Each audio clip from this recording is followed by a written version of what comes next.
بسم اللہ الرحمن الرحیم۔ السلام علیکم۔ ہمارے چینل مزمل وائس آفیشیل میں خوش آمدید۔ وفا اور پاکیزگی صرف عزت داروں کے ہاں نہیں ملتی، بلکہ کبھی یوں بھی ہوتا ہے کہ ایک طوائف بھی وفادار اور نیک ہو سکتی ہے۔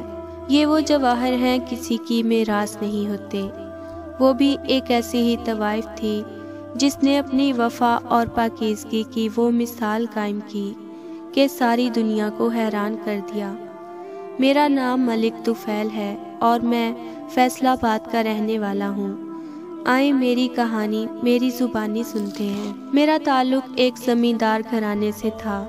پورے علاقے میں میرے آباء و اجداد مشہور تھے۔ 7 گاؤں تک ہماری زمینیں پھیلی ہوئی تھیں۔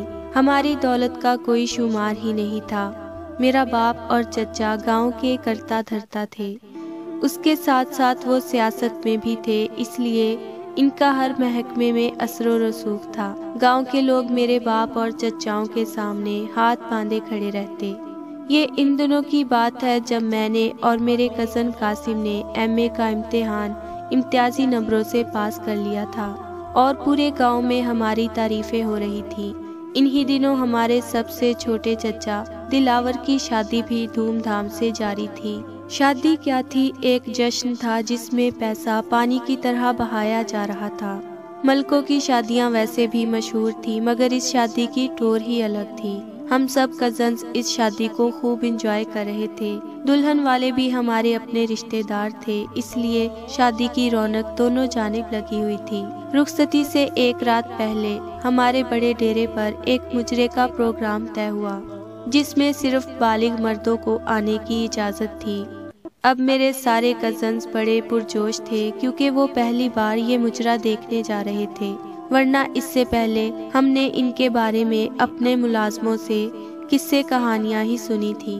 میں بھی یہ مجرا پہلی بار دیکھنے والا تھا، مگر مجھے ایسے تماشوں میں کوئی خاص دلچسپی نہیں تھی، مگر میرے باپ کا حکم تھا کہ میں بھی اس محفل کا حصہ بنوں، کیونکہ میں ان کا جانشین تھا اور وہ مجھے اپنے جیسا ہی دیکھنا چاہتے تھے۔ اور پھر وہ رات آ پہنچی جب ہمارے بڑے ڈیرے پر سرے شام مجرے کے لیے تیاریاں شروع ہو گئیں۔ بڑے بڑے دیسی اور ولایتی شراب کے کنٹینرز منگوائے جا رہے تھے، ساتھ ہی سالم بکرے اور بچھڑے آگ پر بھونے جا رہے تھے، یعنی ان محفلوں میں شراب، شباب اور کباب کا تڑکا لگنے والا تھا۔ میں اور قاسم بھی بوسکی کے سفید سوٹوں پر کالی ویسٹ کوٹ پہنے انتظامات کا جائزہ لینے میں مصروف تھے۔ آج کی محفل میں بڑے بڑے سیاستدان اور پولیس والے بھی مہمان بن کر آنے والے تھے، اس لیے میرے باپ کا حکم تھا کہ مہمان نوازی میں کوئی کمی نہ رہ جائے۔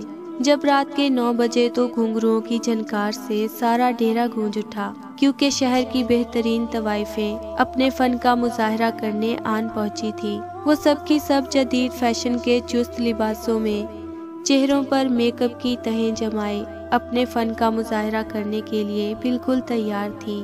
میں اور قاسم یہ سب حیرانی سے دیکھ رہے تھے، کیونکہ اس سے پہلے ہماری آنکھوں نے یہ مناظر نہیں دیکھے تھے۔ محفل شروع ہوئی تو میرے باپ اور چچاؤں نے جام پر جام چڑھانے شروع کر دیے۔ بڑی بڑی پگڑیوں والے بوڑھے سیاستدان شراب کے نشے میں بہک چکے تھے۔ وہ لڑکھڑاتے قدموں سے طوائفوں پر نوٹوں کی گڈیاں مارنے کے بہانے ان کے جسموں کو چھو چھو کر دیکھ رہے تھے۔ وہ بھی زیادہ سے زیادہ پیسے لینے کے چکر میں انہیں اپنی اداؤں میں جکڑ کر الو بنا رہی تھی۔ میں تو جلد ہی اس کھیل تماشے سے اکتا گیا تھا، مگر میرا کزن قاسم اسے بہت انجوائے کر رہا تھا۔ اس نے زندگی میں پہلی بار تھوڑی سی شراب بھی پی لی تھی اور اب وہ بھی اپنی سدھ بودھ کھو رہا تھا، مگر میں نے ابھی تک شراب کو ہاتھ بھی نہیں لگایا تھا۔ مجھے اس سارے تماشے سے وحشت ہو رہی تھی۔ میں اس محفل سے جانے کا سوچ ہی رہا تھا کہ میرے منجلے چچا نے مجھے اشارے سے اپنے پاس بلایا۔ شاید اس نے ابھی کم شراب پی تھی، کیونکہ وہ اس وقت اپنے ہوش و حواس میں لگ رہا تھا۔ میں چچا کے پاس گیا تو اس نے مجھے حکم دیا کہ جاؤ مس نینا کو پیچھے بنے کمرے میں لے جاؤ۔ میں یہ سن کر گھبرا گیا، مگر چچا نے کہا کہ مس نینا کو باتھ روم جانا ہے، اس لیے اسے وہاں لے جاؤ۔ میں نے چچا کے ساتھ کھڑی نینا کو دیکھا اور پھر دیکھتا ہی رہ گیا۔ واہ کیا حسن تھا، ایسا مکمل حسن اس سے پہلے میں نے کہیں نہیں دیکھا تھا۔ وہ لڑکی نہیں بلکہ گلاب کی اد کھلی کلی تھی۔ اس کے حسن و شباب سے پھوٹتی روشنیوں نے مجھے مسحور کر دیا۔ میں اسے لے کر ڈیرے کے پیچھے بنے کمروں کی طرف لے آیا۔ یہاں قدرے سکون تھا۔ میں نینا کو باتھ روم دکھا کر باہر ایک کرسی پر آ بیٹھا۔ میں ابھی تک اس کے حسن کے سحر میں گم تھا۔ میں کرسی کی بیک سے ٹیک لگائے اسی کے متعلق سوچ رہا تھا جب وہ باہر نکلی۔ میں واپسی کے لیے اپنی جگہ سے اٹھا ہی تھا کہ اسے دیکھ کر حیران رہ گیا۔ اس کے چہرے سے لگ رہا تھا کہ وہ وضو کر کے آ رہی تھی۔ پھر اس نے دوپٹہ نماز پڑھنے کے انداز میں اپنے سر پر لپیٹ لیا، اور جب وہ مجھ سے جائے نماز مانگنے آئی تو میں ہونکوں کی طرح اسے دیکھ رہا تھا۔ اس نے ایک بار پھر جائے نماز مانگی تو میں ہوش میں آیا اور اندر کمروں میں جائے نماز ڈھونڈنے لگا، مگر مجھے کسی کمرے میں جائے نماز نہ ملی، کیونکہ ہمارے خاندان میں کوئی ہی نماز کی پابندی کرتا تھا۔ شرمندگی کے مارے میں ایک صاف ستھری چادر لے کر اس کے پاس آیا۔ اس نے قالین پر وہ چادر بچھا کر نماز پڑھنا شروع کر دی، اور میں بے خود ہو کر اسے دیکھتا رہا۔ مجھے سمجھ نہیں آ رہی تھی کہ اسے کیا سمجھوں، ایک طوائف یا پھر کوئی نیک لڑکی۔ ابھی میں اسے اتنے مردوں کے بیچ اور اب وہ میرے سامنے جائے نماز پر سجدے میں تھی۔ میں انہی سوچوں میں تھا کہ وہ اپنی نماز ختم کر کے میری طرف آئی اور میرے ساتھ والی دوسری کرسی پر بیٹھ گئی۔ اسے بیٹھتا دیکھ کر میں اپنی سوچوں سے باہر آیا اور اس سے پوچھا کہ یہ سب کیا تھا۔ وہ ذرا سی مسکرائی اور پھر مجھے دیکھ کر بولی، یعنی تم بھی مجھے دیکھ کر حیران ہو گئے؟ ٹھیک ہے، میں تمہیں بتاتی ہوں، مگر اس سے پہلے ایک کپ چائے کا منگوا دو، کیونکہ میں کافی تھک چکی ہوں اور میرے سر میں بھی کافی درد ہو رہا ہے۔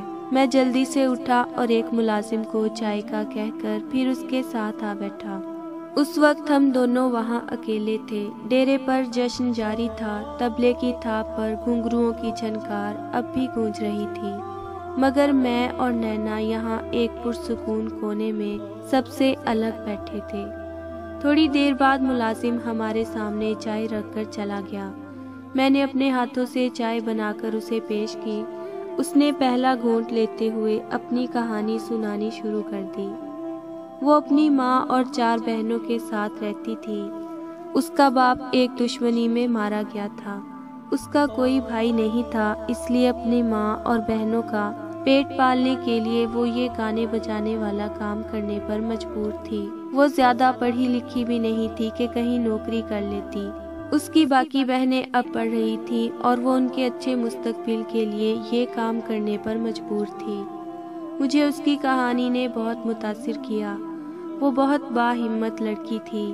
اس رات میں نے اسے واپس ڈیرے پر نہیں جانے دیا تھا، بلکہ اپنے خاص ملازم کے ذریعے گاڑی میں بٹھا کر شہر روانہ کر دیا تھا۔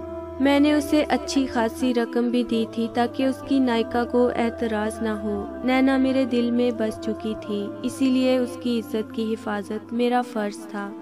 وہ کیچڑ میں کھلا ایسا کمل تھی جس کی پاکیزگی بے مثال تھی۔ اس رات کے بعد وہ میرے دل میں گھر کر چکی تھی، اور میں دل سے یہی چاہتا تھا کہ وہ اس گندگی سے ہمیشہ کے لیے نکل آئے، مگر کیسے؟ یہ سوال مجھے بار بار پریشان کر رہا تھا۔ اب میں ہر ہفتے نینا سے ملنے جاتا تھا۔ میں اس کی نائکا سے بچنے کے لیے ایک گاہک بن کر جاتا تھا تاکہ کسی کو مجھ پر شک نہ ہو۔ نینا کے دل میں بھی میرے لیے پیار بھرے جذبات تھے، مگر وہ دنیا والوں کے خوف سے چپ رہتی تھی، کیونکہ وہ جانتی تھی کہ عزت دار معاشرے کے یہ لوگ ان جیسی مجبوری کی ماری طوائفوں کے ساتھ کیا سلوک کرتے ہیں۔ مگر میں نینا کو اس دلدل سے نکالنے کا عہد کر چکا تھا۔ میں دنیا والوں کے سامنے اسے اپنا نام دے کر عزت دینا چاہتا تھا، اس لیے میں جلد از جلد اسے اس گندگی سے نکالنا چاہتا تھا۔ میں اپنی تعلیم مکمل کر چکا تھا اور اب ساتھ ساتھ اپنی زمینوں کا حساب کتاب بھی سنبھال رہا تھا۔ ہم دونوں کی خفیہ ملاقاتوں کا سلسلہ جاری تھا کہ اس کی خبر میرے باپ تک پہنچ گئی۔ مجھے بعد میں پتہ چلا تھا کہ یہ خبر میرے باپ تک پہنچانے والا کوئی اور نہیں بلکہ نینا کی نائکا نگینا تھی۔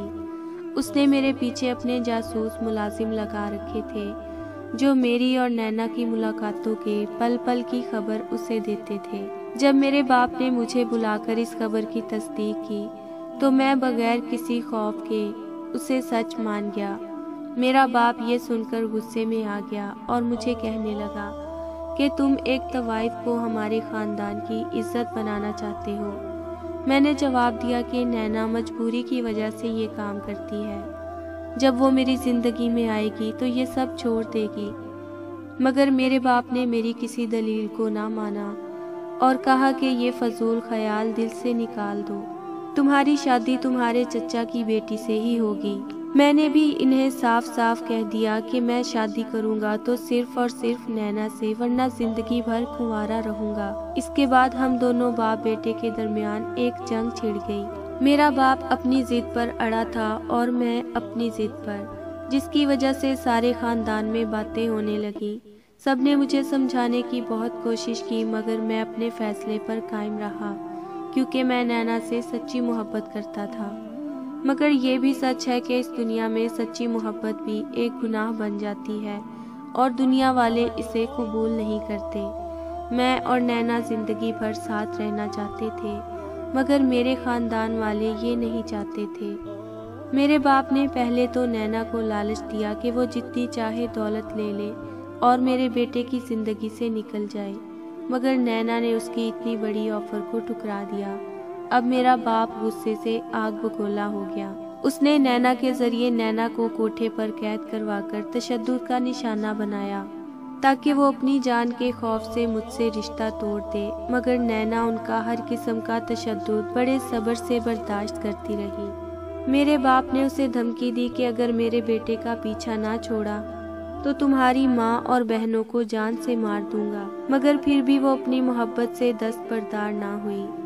جب مجھے پتا چلا تو میں اپنے باپ کے پاؤں پڑ گیا اور کہا کہ خدا کے لیے نینا کو کچھ مت کہیں، جو کرنا ہے میرے ساتھ کریں۔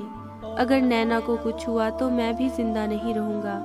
اپنے اکلوتے بیٹے کی زندگی کے لیے میری ماں نے میرے باپ کو سمجھایا۔ میں نینا کی زندگی اور سکون کی خاطر اس سے الگ ہو گیا کیونکہ اسی میں اس کی بہتری تھی، مگر میں نے کسی اور لڑکی سے شادی کرنے سے صاف انکار کر دیا تھا۔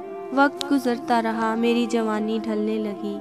میں نے نینا کے علاوہ کسی کو اپنی زندگی میں شامل نہ کیا۔ میری حالت دیکھ کر میری ماں ہر وقت پریشان رہتی تھی۔ پھر ایک دن اچانک ایک روڈ ایکسیڈنٹ میں میرے باپ کی موت ہو گئی۔ باپ کے مرنے کے بعد میں اس کا جانشین بن گیا۔ اب ہر چیز کا مالک میں تھا، ہر اختیار میرے پاس آ چکا تھا۔ ایک دن میری ماں کی طبیعت بہت بگڑی تو اس نے مجھے اپنی محبت کا واسطہ دے کر کہا کہ میں شادی کر لوں۔ میں نے اب بھی نینا کا ہی نام لیا۔ میری ماں میری خوشی میں خوش تھی، اس لیے اس نے مجھے اجازت دے دی۔ میں اسی رات نینا کو ڈھونڈنے شہر نکل گیا۔